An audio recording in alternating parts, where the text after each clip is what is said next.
안녕하십니까. 만화공인중개사의 저자 이용원입니다. 오늘은 부동산 공시법령 제5강 토지의 등록사항 두 번째 시간입니다.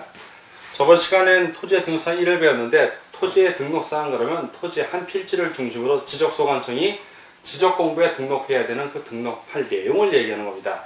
다시 복습하는 차원에서 등록사항 그러면 첫 번째는 소재지, 토지의 소재라고 합니다. 그리고 필지의 등록사항인 지번, 지목, 면적, 경계 또는 좌표, 그리고 소유자, 그리고 기타 사항 이렇게 있다고 했는데, 자, 요게 바로 토지의 그 등록사항 중에 그 토지하고 관련되는 부분입니다. 자, 이 중에 필지의 등록사항은 요거고, 토지 소재하고 법문명 경지를 합해서 토지의 표시라고 합니다. 토지의 표시. 표시라는 거는 토지를 알 수 있게 보여주는 겁니다. 겉으로 보여준다. 겉표자에 보일 시자. 자, 저번 시간에는 우리가 지번을 배웠고, 지번을 부여하는 방법에 대해서, 오늘은 지목하고 경계에 대해서 오늘은 공부하도록 하겠습니다. 자, 그러면, 지목.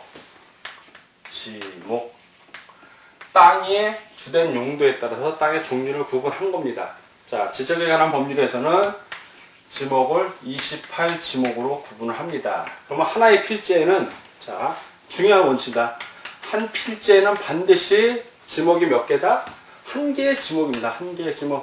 이게 제일 중요한 원칙이에요. 그러면 하나의 필지에 지목이 두 개 있다? 아니다. 오로지 하나입니다. 자, 그럼 두 개의 필지에는 지목이 같을 수도 있고 다를 수도 있는 겁니다. 그 토지의 용도에 따라서 이제 지목이 설정이 되니까. 자, 이 지목에 대해서 우리나라 지목은 이제 법에서 규정을 합니다. 측량, 수로조사 및 지적에 관한 법률에서 아예 지목을 규정을 해주고, 그리고 우리나라는 하나의 필지에서 하나의 지목을 쓰는 단식 지목이라고 합니다. 복식이 아니라 하나의 지목만 있고, 그리고 그게 이 지목을 설정하는 내용이 여러 용도에 따라 설정이 되기 때문에 용도식 지목 설정이라고 합니다. 자, 이런 지목의 설정 원칙을 보면 네 가지 원칙이 나오는데, 자, 지목의 설정 원칙입니다. 자, 어떻게 설정을 하냐? 지목을 설정할 때 그 원칙입니다. 원칙. 첫 번째는 그 1필 1목입니다. 1필 1목. 방금 말한 대로 요 1필 1목. 하나의 필지는 하나의 그 지목만을 설정을 한다는 겁니다. 자, 두 번째는 이 하나의 필지, 하나의 지목을 설정할 때 중요한 용도입니다. 주된 용도, 가장 중심이 되는 용도가 뭐냐? 무슨 목적으로 그 토지가 있냐? 중심되는 목적. 그래서 중심되는 지목을 주된 용도 돼서 주된 용도의 지목, 주지목이라고 합니다. 주지목을 추정을 합니다. 자, 주지목에 따라서 설정이 된다는 원칙이고, 세 번째는 영속성입니다. 영속성. 지목 변경을 하지 않는 이상 한번 지목이 설정되면 그대로 가는 겁니다. 그 28번 지목이 1번부터 28번까지 28번 잡종지가 있는데, 잡종지는 뭐냐면 27번까지에 해당도 안 되고, 그리고 28번에 흙을 팬다든가 모래를 캔다든가 이런 그런 땅을 얘기하는데, 예를 들어서 지목으로 설정 임야라고 되어 있는데 임시적으로 그 흙을 파내는 땅이라고 하면 잡종지가 되는 것이 아니라 임하면 그냥 임야라는 겁니다. 임시적으로 잡종지의 용도로 쓸지는 모르지만 임시적인 용도는 의미가 없고 주된 지목에 따라 간다는 거예요. 임시적인 용도로 인해서 지목이 바뀐다, 안 바뀐다, 안 바뀐다. 그 얘기의 영속성의 원칙은. 그리고 네 번째는 사용 목적을 추정합니다. 사용 목적. 자, 그 사용 목적이 무엇이냐? 그래서 도시계획 사업을 한다든가, 도시개발 사업을 한다든가 할 때, 도시개발 사업을 할 때 그 토지가, 자, 토지 정리를 했습니다. 앞으로 그 토지에 뭔가 건물이 들어서든 어떤 공원이 되든 목적이 있다면 그 목적에 따라 그 필지는 지목이 결정이 된다는 겁니다. 기존에 있는 필지에 대한 얘기가 아니라 요거는 그 도시계획을 한다든가 개발계획을 통해서 지목을 설정할 때 요 사용 목적에 따른다는 겁니다. 기존에 있는 필지는 다 지목들이 있어요. 그거는 만약에 변경을 하려면 용도가 바뀌어서 지목 변경 신청을 하면 되는 거고, 이거는 앞으로 설정을 할 때 여러분들이 시군구청장으로서 새로운 토지에 대해서 지목을 설정할 때 이런 원칙으로 한다는 겁니다. 그러니까 지목은 하나밖에 없다는 거. 자, 이렇게 있는데, 그러면 그 지목은 어떻게 28가지가 있다는데 그 28가지를 오늘 같이 공부하는 겁니다. 자, 지목. 28지 뭐. 이제 하나씩 보자고요. 도대체 지적에 관한 법률에서는 어떻게 지목을 구분하고 있는가. 자, 첫 번째가 우리가 농경민족 아닙니까? 그러니까 제일 먼저 전이 나옵니다. 전. 이거 밭전자예요. 자, 이거 밭전자. 그러니까 이거 물을 시골에 있는 밭을 생각을 해보세요. 노는 2번이, 자, 2번. 논인데 한자로 표현을 합니다. 답이라고 그래요. 답. 됩니다. 이게 논답자 아닙니까? 논. 그러니까 답은 물을 항시적으로 쓰는 땅. 저는 똑같이 식물을 재배하지만 그거는 물을 상시적으로 쓰진 않아요. 그러나 우리가 뭐가 되면 채소를 재배한다, 고추 뭐 이런 거 재배하는 곳을 생각하면 되는데 물을 상시적으로 안 쓰고 이건 물을 상시적으로 쓰고 그리고 뭐 식용 죽순 재배하는 것도 전에 들어갑니다. 자, 그러나 중림지 같은 것, 대나무가 많다고 해서 전이 아니라 그건 자생적인 대나무이기 때문에 그런 건 임야에 들어갑니다. 그리고 갈대밭 같은 거, 그런 거는 자생적으로 자란 것들은 이런데 안 돼. 이건 인위적으로 만든 것들이에요. 그런 건 갈대밭 같은 거는 잡종지에 들어갑니다. 자, 그리고 답 같은 거, 답은 물을 상시적으로 이용해서 우리가 재배하는 거예요.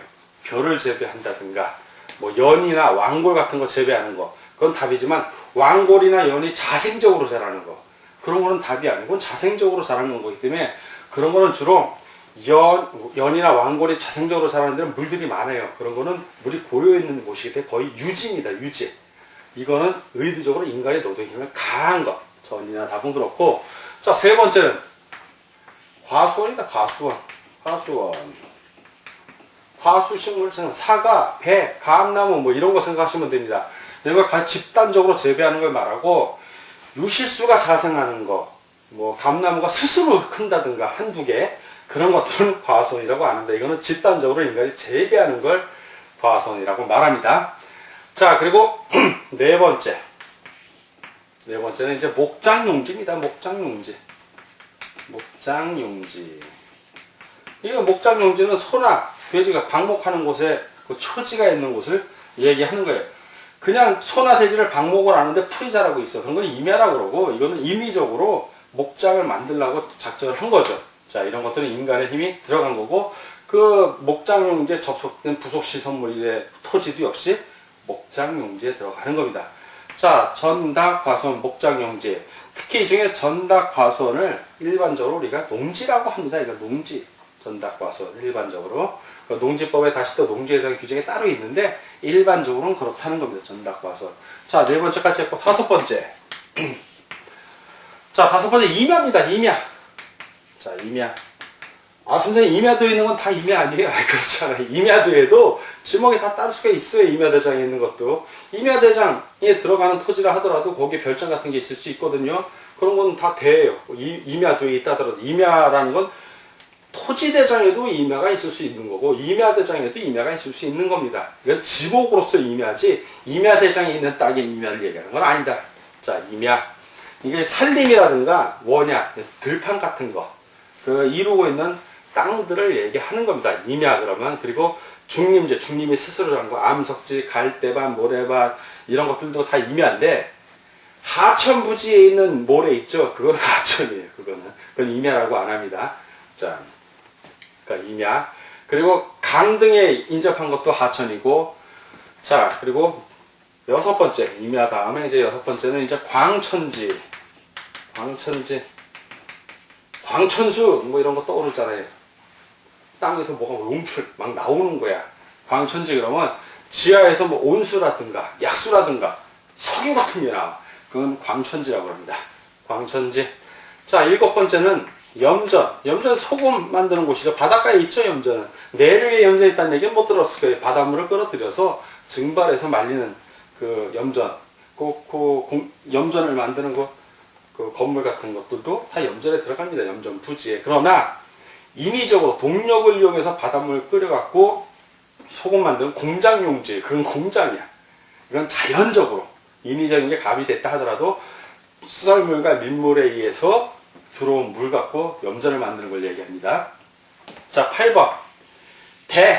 가장 도시, 여러분들이 이제 공인중개소에서 지적도를 띄워보면, 토지대장이나 지적도를 띄워보면 다 대야. 건물 있는 땅들은 다 대. 주택도 대, 그냥 아파트도 대, 건물, 상가 건물도 대 그러면 건축물이 있는 땅에 구체적으로 쭉 나와 있는데 핵심은 영구적 건축물이 있는 부지입니다. 뭐 컨테이너 박스 같은 거는 대라고 안 나오죠. 컨테이너 박스는 이거 옮기면 되니까 영구적 건축물이 있는 땅은 다 대다. 우리 주택이 있는 땅도 대다. 대라고 표현을 합니다. 자, 아홉 번째는 이제 공장용지입니다. 공장용지. 자, 공장으로 쓰이는 땅이 용지예요. 공장용지. 자, 열 번째는 학교용지. 학교 건물하고 학교 운동장 그런 거 다 학교용지에 들어갑니다. 자, 11번째는 주차장의 용도로만 쓰이는 게 주차장입니다. 예를 들어서 건물의 부설 주차장 같은 건 주차장, 그건 대야 돼. 예, 건물에 부설된 거지. 이건 오로지 주차장 용도로 쓰이거나 주차장만을 위한 건물이야. 그런 건 주차장 용지, 그런 거는. 자, 11번째. 12번째는 주유소 용지가 있어요. 주유소 용지. 주유소로 쓰이는 땅을 얘기하는 거죠. 주유소 용지. 자, 그리고 13번째는 창고로 쓰이는 거. 창고 용지라고 합니다. 창고 용지. 지금 우리가 배우는 건 지적과 땅에 대한 걸 배우는 거예요. 자, 땅이 있으면 그 위에 창고로 쓰이는 건물이 있다 하더라도 우린 창고에 대한 건물을 배우는 게 아니라 창고로 쓰이는 이 땅을 배우는 겁니다. 착각을 하시면 안 돼요, 지금. 자, 창고 용지. 14번째. 자, 14번째 도로입니다. 도로. 이 운송을 위해서 사람이 보행을 한다든가 자동차가 간다든가 우리가 알고 있는 도로 그거예요. 근데 주의할 거는 이 주지목 원칙에 의해 주지목 중원 1필 1목에 의해서 예를 들어서 도로 위에 고가도로가 있어. 그러면 이건 도로입니다. 상관이 없는데 이 고가도로가 다른 용도의 토지를 쓰이는데 그 위에 고가도로가 가. 그러면 그건 고가도로가 가는 지역은 도로가 될까요? 아닐까요? 아니죠. 먼저 뭔가 지목으로 지정된 게 있다면 그게 우선이 주지목 주적 1필 1목이기 때문에 고가도로가 가더라도 고가도로는 도로가 될 수가 없는 거예요. 밑에 도로가 있다면 도로지 그거는. 자, 그거 주의를 좀 하시고 지하도로도 마찬가지예요. 자, 산이 이렇게 있어. 근데 이 산이 임야로 지금 등록이 돼 있어. 그 밑에 터널을 뚫었어. 그러면 이게 도로는 아니냐? 산이 먼저 임야로 돼 있기 때문에 그건 임야인 거예요. 그 밑에 있는 도로는 도로라는 지목을 받을 수가 없는 겁니다. 자, 15번째. 15번째. 자, 철도용지. 철도 레일 있죠? 레일이 지나는 철도 궤도하고 역사 같은 거, 철도, 이런 건 다 철도 용지가 되는 겁니다. 자, 그러니까 철도 용지 같은 경우는 자, 철도 역사 여기 있고 이렇게 삐 하고 열차가 지나가. 역사가 있어. 근데 역사를 철도 용지에 이것도 철도 역사도 재개발했어. 그리고 1층 역사를 쓰고 2층, 3층 백화점이나 뭐 마트 같은 걸 넣어서 대형 마트로. 그러면 이런 거는 될까요? 아닐까요? 주지목 추정 1필 1목 이미 철도 역사로 돼 있는 거야. 그거 빌려 쓰는 거야. 그 백화점은 그 철도 용지 위에 빌려 쓰는 거지 그게 주지목은 아니거든요. 철도 역사가 주지목이기 때문에 철도 용지입니다. 그거 착각을 하시면 안 돼요. 자, 16번째 제방. 뚝을 생각하면 돼. 하천의 뚝을 생각하면 돼. 하천의 뚝. 이 제방 같은 경우는 이제 방조제, 방수제 등을 얘기하는데 그 제방 같은 건 주로 하천의 제방을 얘기하는 거예요. 조그만 하천인 연못 같은 유지 같은 거 그런 거에 있는 제방은 제방이라고 안 해요. 그건 유지. 뭐 조그만 도랑 같은 거 약간 작은 걸 국어라고 그러는데 국어에 있는 제방은 제방이라고 하는 건 국어예요. 그냥 거기 있는 뚝 같은 거 조그만 뚝 같은 거는 국어 그대로인데 이때의 제방은 하천, 큰 하천의 제방을 말하는 거예요. 자, 하천 강이 있으면 하천은 강하제 내천자니까 단면들을 보면 우리나라 하천들은 다 이렇게 생겼어요. 이렇게 땅이 많이 파여 있어. 이렇게 우리나라 하천들은 주로 평야가 낮고 이렇게 강이 단면들을 보면 돼. 농경지가 낮아요. 그래서 하천의 뚝이 하나 퍼지면 다 침수가 돼. 우리나라 땅 묘하게. 그러니까 겨울엔 물이 조금 흐르는데 여름엔 많이 흐르다가 어디 한 군데 터지면 언뜻 텔레비 보면서 그 생각하죠. 아니 농경지에 물 넘치면 강으로 물 뚫어서 강 쪽으로 가게 하면 물 빠질 텐데 강이 더 높아요, 지대가. 그래서 이게 터져갖고 농경지가 물 받아대면 빼질 못해, 말을 어떻게. 예, 그런 게 있는데, 요걸 제방이라고 하는 거예요, 제방. 근데 재밌는 건 요 제방이라고 용도가 설정이 돼 있으면 제방인데, 요 제방을 따라서 또 길이 이렇게 날 거 아니에요, 길이. 제방을 따라서 도로를 내요, 또. 제방을 따라서. 그러면 이게 도로냐, 제방이냐, 이게 문제가 돼. 그때는 주지목, 추정형, 1필1목이야. 제방으로 하든가 도로로 하든가 어느 용도가 더 크냐를 비교해서 결정을 해줘야 돼. 그때는. 예, 원래는 그냥 제방 한 번 하면 제방이었는데 요거만큼은 고민을 해서 결정을 다시 해야 됩니다. 자, 이게 제방인지 도로인지는 그때그때 달라요. 자, 16번 제방. 자, 17번. 하천이 하천. 무슨 내린천, 뭐 이런. 아니면 낙동강. 그게 하천들입니다, 다. 하천. 범위가 좀 크죠. 하천은 이제 물이 흐르는 곳을 생각을 하면 돼요. 물이 작게 흐를 수도 있고, 크게 흐를 수도 있고. 그러면 겨울 같은 경우는 물이 이렇게 작게 흐르니까 이만큼이 땅이지만, 여름에는 거기까지도 물이 차니까, 물이 범람으로서 올라가잖아요. 그러니까 그 물이 상시적 흐를 거로 예상되는 지역, 거기도 다 하천이 되는 겁니다. 하천. 근데 하천의 규모가 좀 작으면, 그걸 뭐라? 국어라고 그래, 국어. 도랑을 생각하시면 됩니다. 네, 국어 하천의 규모가 좀 작은 거, 인공적인 수로, 뭐 이렇게 물기를 낸다든가, 농경지에. 그게 바로 국어에 해당이 됩니다.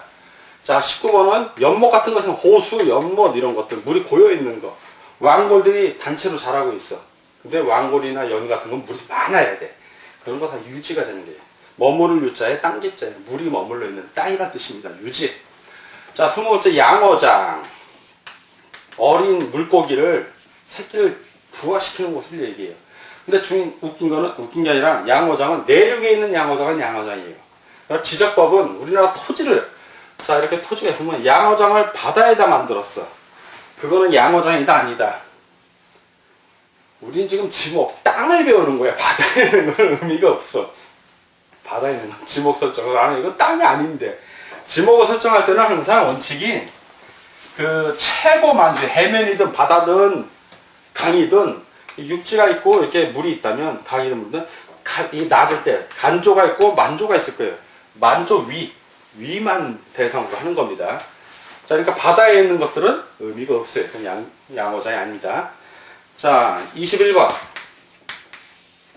자, 21번은 수도용지. 수돗물 끌어올라고 이렇게 파이프 놓거나 정수장 만드다든가 배수, 치수 뭐 이런 거 하는 거 다 수도용지예요. 자, 그러면 그 수도용지 같은 경우에 수도용지라고 일단 설정을 해놨어. 그 위에 도로가 살짝 지나가더라도 수도용지를 이렇게 만들어놨는데 이 위에 도로가 지나가. 그럼 그 부분은 도로가 아니라는 거예요. 수도용지지. 예. 그리고 반대로 도로를 먼저 개설을 한 다음에 수도 배관이 들어간 거야. 송수시설이. 그런 경우에도 그땐 도로예요. 먼저 주지목 추정의 원칙에 의해서. 자, 22번. 공원. 예, 공원이 있을 수 있죠. 이건 그 공원 같은 경우는 이제 국토의 개입 및 관리에 관한 법률. 부동산법과 첫 번째 법이에요. 거기서 도시자원 공원구역으로 딱 지정해 준 걸 얘기하는 거예요. 남산공원 같은 거. 그런 걸 공원이라고 합니다. 자, 그리고 23번째. 그, 체육용지가 있어요. 체육. 사람이 체육할 수 있는 땅을 얘기하는 거예요. 승마장. 대표적인 게 뭐 체육용지, 골프장. 승마장. 이런 건 다 체육용지에 들어가요. 어떤 특정한 체육시설을 할 수 있는 거. 체육용지 그러면. 스키장도 체육용지가 되는 거예요. 왜 이걸 지금 강조를 하냐면 24번째가 유원지가 나와. 유원지. 유원지하고 스키장이랑 뭐가 차이가 나요? 스키장은 스키만 해, 사실 보면. 딴 거는 부대시설이 몇 개 없어. 먹을 거나 좀 있고. 유원장은 종합오락실이야, 이거는. 예. 체육시설도 종합적으로 있다는 얘기. 유원장. 유원지. 자, 유원지 같은 경우는 종합시설이에요, 종합시설. 유원지 같은 경우. 그러니까 유원지 같은 경우는 위락, 휴양 같은 걸 위해서는 종합적인 시설이기 때문에 뭐 이거는 어린이 놀이터라든가 그 종합적으로 갖고 있는 어떤 수영장 같은 거, 종합시설로 되어 있는 거, 그런 것들이 해당이 됩니다. 낚시터라든가. 근데 체육용지는 구체적으로 하나의 목적을 가진 체육 활동을 하는 곳을 얘기하는 거예요. 승마장, 스키장 이런 것들. 자, 체육 용지에 들어간다. 골프장. 자, 25. 25번은 이제 종교 용지에 종교 용지. 이게 종교 용지는 종교를 위해 있는 땅이야. 뭐 교회, 성당, 절. 그 종교 용지로 지정이 되면 그 종교 용지 안에 어떤 건축물이나 주택을 하나 지었어. 아주 고정적으로. 이거는 대일까 아닐까? 이게 다 종교 용지에 하나! 지목이 하나잖아. 그런데 좀 묘하게, 이따 묘지 배우에 묘지 같은 경우는 묘지 관리를 위한 관리사무소는 그건 대야, 대. 거기서만큼은 달라요. 예, 근데 종교용지는 인정을 해줍니다. 자, 종교용지. 자, 그리고 26 사적지. 이 역사적으로 기념할 만한 곳. 그건 다 사적지예요. 근데 예를 들어서 종교용지 안에 사적이 있어. 그 사적지는 그건 종교용지인 거예요. 자, 27번째. 자, 27번째는 묘지예요, 묘지. 묘지. 뭐, 낙골당도 묘지에 들어가고, 봉안시설도 묘지에 들어가고. 자, 이 묘지. 근데 묘지 관리사무소나 묘지 관리를 위한 건물은 뭐라고 그랬다? 그건 대예요. 그건 대가 돼. 그때는. 그러나 종교용지에 있는 주거용건 종물 이런 것들은 종교용지입니다. 그 영내에 있기 때문에. 종교용지에 딱 지정이 돼 있어. 자, 나머지 28번. 시험 문제 제일 많이 나온 게 의외로 잡종지가 시험 문제 잘 나와요. 잡종지. 27번까지 어디에도 속하지가 않아. 그런 거 다 잡종지예요. 그리고 잡종지에서 제일 재밌는 거는 흙 파는 곳. 모래 파는 곳. 그런 것도 잡종지에 들어가요. 근데 하천 주변에서 만약에 모래를 판다면 그건 하천이야. 그건 잡종지 아닙니다. 잡종지는 어디에도 속하지 않은 땅을 얘기하고, 이거 비행기, 항공기 있죠? 항공기. 비행장이라든가, 아니면 공동물, 변전소, 발전소, 그리고 뭐, 이런 것들. 어디에도 둘 수 없는 거는 잡종지에 들어갑니다. 잡종지. 자, 그리고 뭐, 도축장, 뭐, 쓰레기 오물 처리장, 이런 거 다 잡종지에 들어간다는 거. 자, 이렇게 28가지가 있는데, 이 지목은 토지대장이나 임야자, 대장에는 글로 다 써서 기록을 하니까, 뭐 학교용지면 학교용지 이렇게 다 씁니다. 지목을, 이름을 정식으로 다 이 지목 이름을 써주는데, 도면, 지적도면 있죠. 지적도면에서는 이건 지도니까, 지적도 또는 임야도 같은 경우에는 이름을 다 써줄 수가 없는 거야. 지적도를 한번 발급을 자기 집 거 한번 받아보시면 어떻게 되냐면, 예를 들어서 이게 18번지면 18대 이렇게 나와요. 그러면 18번지에 있는 대, 건물이 있는 땅이란 뜻이에요. 건물이 있는 땅. 자, 이렇게 되고, 요래서 글자 하나로 좀 내가 지금 설명을 하는데, 만약 창고용지면, 여기 20번지가 있는데, 창고용지면 창 이렇게 씁니다. 창. 이렇게 앞글자. 맨 앞에. 전이면 전, 임이면 임. 이렇게. 앞글자 쓴 거 부호라고 그래요. 부호로. 이 도면에서는 지목을 부호로 표시합니다. 이 부호는 어디까지? 지목을 얘기하는 거예요. 지목 부호고, 경계점 좌표 등록부에서 나오는 부호하고 부호도는 다른 거예요. 거기에 경계점 좌표 등록부의 부호는 숫자를 얘기하고, 부호도는 거기 이런 점들, 경계점이 위치한 선을 얘기하는 거예요. 그림을, 부호도는, 여기서 말하는 부호는 지목의 부호, 즉 지목을 말하는 겁니다. 자, 그래서 맨 앞글자만 쓰는데, 맨 앞글자 안 쓰고 중간 글자, 가운데 두 번째 글자 쓰는 게 있어요. 이게 헷갈릴까봐. 그게 뭐냐면 장차 1000원에서, 자, 9번째 공장용지. 자, 9번째 공장용지는 공이라고 안 하고 장을 씁니다. 왜냐면 공이 뭐가 있냐? 공원이 있어서 그래. 공원. 자, 여기 공원이 있잖아요. 공원은 공을 쓰는데 헷갈리니까. 두 번째 자 쓰는 거는 다 헷갈리는 게 있기 때문에 두 번째 쓰는 거예요. 자, 그럼 주차장. 차. 바로 옆에 주유소 용지가 주차 쓰기 때문에 차는 주차장이 되는 겁니다. 자, 그 다음에 하천.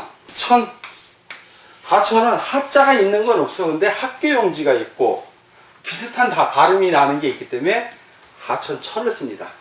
자, 유원지는 원을 써요. 왜? 유지가 있기 때문에. 유지가 그럼 유지고 유원지가 되는 겁니다. 이렇게 장, 차, 천, 원은 여러분들이 반드시 암기를 하셔야 됩니다. 자, 이렇게 28지목을 쭉 설명을 들었고, 자, 이번에는 경계에 대해서 설명을 좀 하겠습니다. 경계라는 거는 경계점들을 연결한 선이에요. 직선으로. 최단 거리로. 자, 경계점은 뭐냐? 경계점이라는 거는 경계가 있고 경계점이 있는 게 아니라, 자, 우리가 언뜻 생각할 때 이렇게 경계선들이 있으면 경계선이 만나는 곳이 경계점 아닙니까?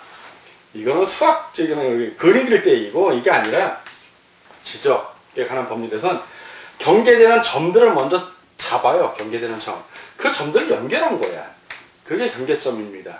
그럼 기존에 있는 집들, 이미 지적도가 완성되어 있는 기존에 여러분들 집이나 제 집 같은 경우는 따로 경계점을 잡을 필요가 있죠. 이미 다 지적대에 나와 있기도 하지만, 단독주택 같은 경우는 담벼락, 옆집하고 이렇게 담벼락, 이 담이 경계선 역할을 해요. 담이 이미 경계선 역할. 그리고 담과 담이 만나는 그 지점이 경계점이 되는 거예요. 경계점을 잡기가 쉬워, 기존에 있는 것들은. 근데 새로 측량을 해서 신규 등록을 한다든가 아니면 도시개발 사업을 한 거야. 그런 경우는 허벌판이 어때 할지 몰라. 그럴 때는 경계점을 먼저 잡아줘요. 경계점을. 그리고 나서 측량이 들어가. 순서가 다르다는 거예요. 기존에 있는 것들은 경계점이 있으니까 그걸 갖고 경계를 삼아서 측량을 하면 돼. 분할할 때도. 그렇지만 새로 도시개발 사업 같은 거 할 때는 경계점이 없어. 그럴 땐 경계점을 잡아준 다음에 측량을 들어가. 그게 좀 차이점이 있는데, 자, 경계 같은 거는 경계점을 연결한 선이에요. 이런 경계점을. 옆집하고의 사이에 경계점을 연결해 준 선이 경계가 되는데, 이 경계의 원칙이 있어. 자, 경계를 세울 때도 원칙이 있습니다. 경계는 첫 번째, 축척 종대입니다.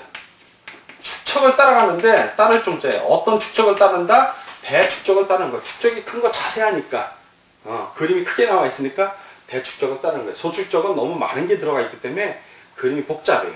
그러니까 축척 종대의 원칙. 자, 지적도하고 임야도에 동시에 들어가 있어. 그럼 어느 경계를 따른다? 지적도가 더 자세하니까 지적도를 따라가는 거예요. 임야도는 주로 산간지방, 3000분의 6000분의 1이고, 지적도는 보통 그 경계점 좌표 등록부 500분의 1, 그리고 도시개발 사업하는 데는 600분의 1, 그거는 뭐 1000분의 1, 1200, 농경진 1200분의 1, 이렇게 지적도는 자세하게 나가기 때문에 임야도는 지적도를 따라가게 되어 있습니다. 자, 그리고 지적도하고 경계점 좌표 등록부가 동시에 있을 때는 일반적인 지적도는 600분의 1 이상이에요.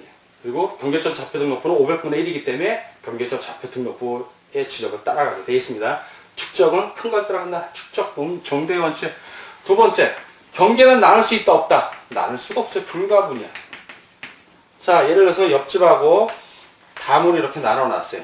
여기도 집이 있고 여기도 집이 있으면 우리 눈으로는 담을 나눌 수가 있어. 그렇잖아요. 우리 눈으로는. 그러나 지적도에서는 이게 선으로만 나와. 선으로만 나와. 이 선은 공유야, 공유. 지적도에서 나오는 경계는 나눌 수가 없다. 불가분. 자, 세 번째, 경계는 직선이에요. 직선. 왜? 선이 있는 교차점을 경계점으로 한 게 아니라 경계점들을 먼저 찝어요. 이렇게. 그리고 연결을 한 거야. 그러면 경계점과 경계점을 제일 빨리 있는 선은 뭐다? 직선이야, 직선. 그래서 경계 직선주의가 되는 겁니다. 자, 이 경계는 누가 지금 설정을 한다? 국가에서. 경계 국정주의. 지적소관청이 결정을 해버리는 거예요. 자, 그리고 경계는 한번 만들면 움직인다, 안 움직인다? 안 움직여. 부동성이에요, 부동성. 경계 부동성의 원칙. 자, 예를 들어서. 자, 두 필지가 있는데, 지적도의 경계는 이런데, 담벼락이 이렇게 만들어진 거예요. 뭐 이럴 리는 없지만. 그러면 요 땅은, 자, A하고 B가 있다면, B 것과요, A 것과요? 우리 눈에는 이게 B의 땅으로 들어가 있어도, 지적도상 이렇게 돼 있으면, 이건 A 땅인 거예요. 내 땅 내놔라 그러면 찾아가는 거고, 이 20년 동안 잠자고 있으면, 전매 취득 시효하는 거예요, 그냥. 이런 경우가. 자, 그렇다라는 걸 알아두시고, 자, 경계는 이렇게 5가지 원칙이 있는데, 자, 지상 경계의 위치를 표시할 때는 토지를 분할하는 거 생각하시면 돼. 합병하는 경우에는 뭐 별로 문제가 없는데, 자, 토지를 분할하는 경우에는 경계점을 결정할 때 반드시 측량을 해야 돼. 측량을 해서 하는데, 경계점, 경계하고 경계점이 있는데, 경계점을 어떤 표시가 있어야 경계를 삼을 거 아니에요, 우리가. 표시. 자, 그래서 지상 경계의 위치를 표시하는 거예요. 위치를 표시. 자, 위치를 표시하는데, 이 위치 표시는 보통 뚝이라든가 담장 같은 거, 담 같은 거, 그리고 어떤 경계점 표시 등으로 합니다. 하는데, 대부분 이 경계점들은 지적 측량에 의해서 합니다. 지적을 측량을 해갖고 다 하지만 그 합병할 때만큼은 측량 안 해요. 합병은 서류로만 해버려. 자, 연접해 있는 땅이야. 경계가 다 있어요. 이렇게. 그러면 이 두 개를 합병할 때는 가운데 선만 없애주면 되는 거 아니에요. 그러니까 합병할 때는 직접 측량 안 하지만 분할할 때는 얘기가 달라. 분할할 때는 정확하게 표지를 잡아줘야 돼. 그러니까 측량을 해야죠. 분할을 할 때는. 자, 그러면 지상 경계를 우리가 설정을 할 때, 분할을 하든 어떤 설정을 할 때, 새로 이제 할 때 어떤 기준에 의해서 지상 경계를, 지상에 있는 경계를 설정을 할 거 아니에요. 어떤 기준으로 설정하는지 그걸 보자고요. 첫 번째는 지상 경계가 인접해 있는데 높낮이가 없어. 그러면 주로 지상 경계 설정할 때 담을 생각하세요. 담벼라고 생각하시면 돼요. 이렇게 있으면 토지가 있고 A 토지고 B 토지야. 그러면 이렇게 보통 담이 있잖아요. 담으로 설정을 한다고 치면 평평해. 높낮이가 없어. A 앞 B. 그럼 어떻게 할 것인가? 이때 지상 경계는 중앙, 그 구조물의 중앙이 중심, 담벼락의 중심을 경계로 삼는다는 얘기예요. 자, 두 번째. 이거는 평평할 때. 높낮이 차이가 없다는 얘기고, 자, 이번엔 약간 기울었어. 자, 기울었어. 높낮이 차이가 있다는 얘기죠. 그럴 때는 하단부. 자, 어떤 경우냐면 이렇게 기울어져 있는 거예요. 그러면 이 밑에를 경계의 기준으로 삼는다는 얘기예요. 자, 세 번째 같은 경우는 이제 도로나 국어 등에서 절토된 부분이 있는데, 자, 도로가 있어. 그러면 이게 여기 도로예요, 도로. 이게 깎여 있고 여기 있으면 이 도로 같은 경우는 도로를 상단부를 기준으로 한다는 얘기예요. 도로의 상단부를 기준으로 절토된 경우에는 깎아냈다는 얘기예요. 자, 절토된 경우. 자, 네 번째는 토지가 해면이나 해수면에 닿을 때. 자, 해수면에 접할 때는 최대 만조 위라고 그래요. 자, 이거 바다가 있으면 최대 만조하고 물이 빠질 때가 있을 거예요. 밀물하고 썰물. 그 밀물 제일 위에 왔은 거 위. 그 땅을 얘기하는 거예요. 수면 바로 위. 자, 만조 위. 자, 다섯 번째. 공유수면 매립. 자, 공유수면을 매립했어. 바다를 메꿨어. 그러면 원래 땅이 있고, 매립한 어깨 뚝이 있을 거야. 제방이 있을 거 아니에요. 그러면 이게 땅이 되고, 이건 바다야. 그러면 제방 바깥 부분, 바깥쪽 어깨. 안쪽 어깨가 아니라 최대한 밖을 잡아주는 거죠. 자, 이럴 때는 바깥쪽 어깨, 바깥 어깨. 자, 이렇게 5가지 원칙에 의해서 경계를 삼는 겁니다. 이건 바다니까. 자, 이렇게 있는데, 요 5가지 중에 요 3가지 같은 경우는 이제 소유권하고 관련인데, 소유권이 만약에 있다면 이 원칙을 위배해서 할 수가 있어. 어떤 경우냐? 자, 1번을 예를 들어줄게. 자, 이게 평평해. 자, A 땅이고 B 땅이야.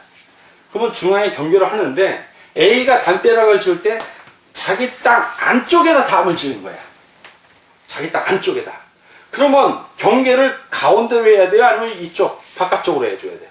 바깥쪽으로 해줘야지, 당연히. 이 사람이 자기 땅 안쪽에다 지은 건데, B는 담벼락 안 지었어. 그러니까, 원래 상식적으로 둘이 공동으로 이걸 지어야 되는데, A가, 그렇게 했는데, 자긴 자기 땅에다 하겠다 이거야. 그러면, 바깥쪽이 경계가 되는 거예요, 그때는. 그렇다는 거예요.